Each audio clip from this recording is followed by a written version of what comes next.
हम सब भारतीय हैं, ये तो हम जानते हैं। पर क्या कभी सोचा है कि इस भारतीय होने का कानूनी मतलब असल में क्या है? ये नागरिकता हमें मिलती कैसे है? चलिए, आज भारतीय नागरिकता की पूरी कहानी को समझते हैं, बिल्कुल शुरू से, कि आखिर कौन, क्यों और कैसे इस देश का नागरिक कहलाता है। ये सवाल जो है ना, ये हमें सीधे 1947 के उस दौर में वापस ले जाते हैं, जब बंटवारे के बीच एक नया देश अपनी पहचान बना रहा था। और इन सवालों के जवाब हमारे संविधान की नींव में ही छिपे हैं। तो चलिए, संविधान के पन्नों को पलटते हैं और इन जवाबों को ढूंढते हैं। सबसे पहले एक बहुत ही मजेदार कॉन्सेप्ट को समझते हैं। ये है एकल नागरिकता। देखिए, अमेरिका जैसे देशों में दोहरी नागरिकता होती है, एक राज्य की और एक देश की। पर भारत में ऐसा बिल्कुल नहीं है। कोई केरल से हो या पंजाब से, पहचान सिर्फ एक है, भारतीय। और ये फैसला देश को एक साथ, एक सूत्र में बांधने के लिए एक बहुत बड़ा कदम था। तो चलिए अब अपनी पड़ताल शुरू करते हैं सीधे संविधान से। संविधान का जो भाग 2 है, उसमें अनुच्छेद 5 से लेकर 11 तक सब कुछ नागरिकता के बारे में ही बताया गया है। ये वो शुरुआती नियम है जिन्होंने तय किया कि भारत के सबसे पहले नागरिक आखिर कौन होंगे। तो कहानी शुरू होती है अनुच्छेद 5 से। ये समझिए कि ये गणतंत्र के पहले दिन यानी 26 जनवरी 1950 की एक तस्वीर है। ये अनुच्छेद साफ साफ कहता है कि उस दिन अगर कोई भारत में रह रहा था और उसका जन्म यहीं हुआ हो, या उसके माता पिता में से किसी एक का जन्म यहाँ हुआ हो, तो उसे भारत का नागरिक मान लिया गया। ये नागरिकता की पहली और सबसे बुनियादी परिभाषा थी। लेकिन देखिए, उस वक्त की सच्चाई इतनी सीधी साधी थी नहीं।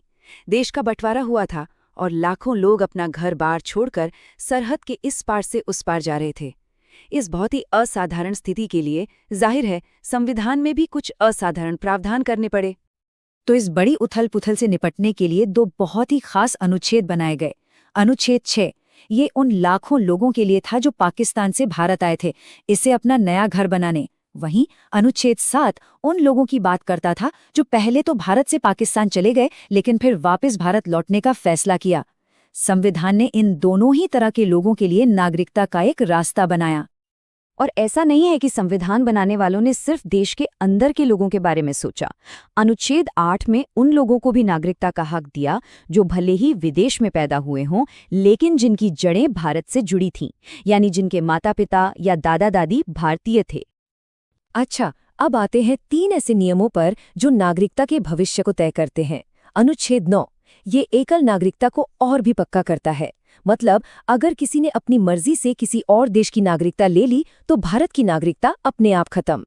अनुच्छेद 10 ये एक तरह का सुरक्षा कवच है जो कहता है कि किसी की भी नागरिकता सिर्फ और सिर्फ कानून के रास्ते से ही बदली जा सकती है और किसी तरह से नहीं। और फिर आता है अनुच्छेद 11 जो भविष्य की चाबी संसद के हाथों में दे देता है। और यही अनुच्छेद 11 हमें हमारे विश्लेषण के अगले हिस्से में ले जाता है। संविधान ने तो एक शुरुआती ढांचा तैयार कर दिया, लेकिन भविष्य में नागरिकता के नियम कैसे बनेंगे, ये तय करने की पूरी जिम्मेदारी संसद को दे दी गई। तो हुआ ये कि संसद ने अपनी इसी शक्ति का इस्तेमाल किया और 1955 में एक पूरा कानून बनाया, नागरिकता अधिनियम। अगर संविधान ने नींव रखी थी, तो ये अधिनियम वो इमारत है जो आज नागरिकता से जुड़े हर सवाल का जवाब देती है। ये कानून नागरिकता पाने के 5 रास्ते बताता है। पहला, जन्म से, अगर किसी का जन्म भारत की धरती पर हुआ।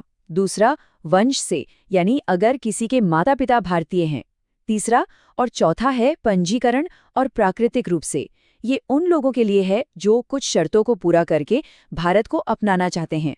और हाँ, 5वां है क्षेत्र समावेश से, मतलब अगर कोई नया इलाका भारत का हिस्सा बन जाए तो वहाँ के लोग भी भारतीय बन जाते हैं। अच्छा, पंजीकरण और प्राकृतिक रूप से नागरिकता पाने के लिए कुछ शर्तें भी हैं, जैसे कि पंजीकरण के लिए कम से कम 7 साल भारत में रहना जरूरी है। वहीं प्राकृतिक रूप से नागरिक बनने के लिए 10 साल का निवास और साथ ही संविधान की 8वीं अनुसूची में दी गई किसी एक भाषा का ज्ञान होना भी जरूरी है। तो जिस तरह नागरिकता हासिल की जा सकती है, उसी तरह इसे खोया भी जा सकता है। नागरिकता अधिनियम 1955 में नागरिकता के खत्म होने की 3 स्थितियों के बारे में भी बताया गया है। नागरिकता 3 तरीकों से समाप्त हो सकती है। पहला है स्वैच्छिक त्याग, जब कोई व्यक्ति खुद ही अपनी नागरिकता छोड़ने का फैसला कर ले। दूसरा है समाप्ति। ये अपने आप हो जाता है, जैसे ही कोई व्यक्ति किसी दूसरे देश का नागरिक बनता है। और तीसरा है वंचित किया जाना। ये एक गंभीर कदम है जो सरकार तब उठाती है जब कोई नागरिकता धोखाधड़ी से हासिल करे या देश के प्रति वफादार न रहे। तो इस पूरी बातचीत का सबसे अहम बिंदु क्या है? लबोलवाब ये है कि जहां संविधान ने नागरिकता की नींव रखी, वहीं संसद को नागरिकता अधिनियम 1955 के जरिए समय के साथ इन नियमों को बनाने और बदलने का पूरा अधिकार दिया, और यही व्यवस्था आज तक लागू है। नागरिकता के इन बुनियादी नियमों को समझने से हमें आज होने वाली बहसों को एक नए नजरिए से देखने में मदद मिलती है। और इसी से जुड़ा एक सवाल सोचने के लिए छोड़ जाते हैं। नागरिकता संशोधन अधिनियम यानी CAA संसद द्वारा किस वर्ष में पारित किया गया था? ये सवाल हमें याद दिलाता है कि नागरिकता की कहानी एक जीवित दस्तावेज की तरह है, जो समय के साथ बदलती और विकसित होती रहती है।